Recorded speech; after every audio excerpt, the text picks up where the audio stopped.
আজকে সন্ধ্যায় আমরা হলো নাগেটস ভাজবো। তো এটা আমরা স্বপ্ন থেকে নিয়ে আসছিলাম। আর এটার এক পিস মানে এক প্যাকেটের ভিতরে 18 থেকে 22 পিসের মতো থাকে আর কি, 240 টাকা। তো এটা আমরা ফার্স্ট টাইম নিয়ে আসছি। তো এই যে ভাজলাম, দেখি খেতে কেমন। তো এটা একটু মানে কুড়মুড়ে কুড়মুড়ে করেই ভাজবো, যাতে যাতে খেতে আর কি একটু ভালো লাগে। তো একটু এই যে এখন ভাজা হয়ে গেছে। তো এর সাথে হলো আমরা একটু সসও নেবো আর কি। সস দিয়ে নাগেটস খেতে কিন্তু বেশি মজা। বেশিক্ষণ রাখলে আবার পুড়ে যাওয়ার সম্ভাবনা আছে। তো এর জন্য আমি বেশি ভাজবো না, হালকা লাল লাল করে আর কি ভাজবো। তো মাঝে মাঝে একটু তাপটা বেশি হয়ে যায়, অনেক সময় একটু হয়ে যায়, এই জন্য আমি তাপটা একটু কমিয়ে নিয়েছি যাতে পুড়ে না যায়।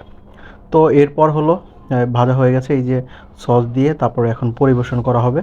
তো মানে খারাপ ছিল না, খুবই মজা ছিল আর নাগেটসটা। Thank you for watching.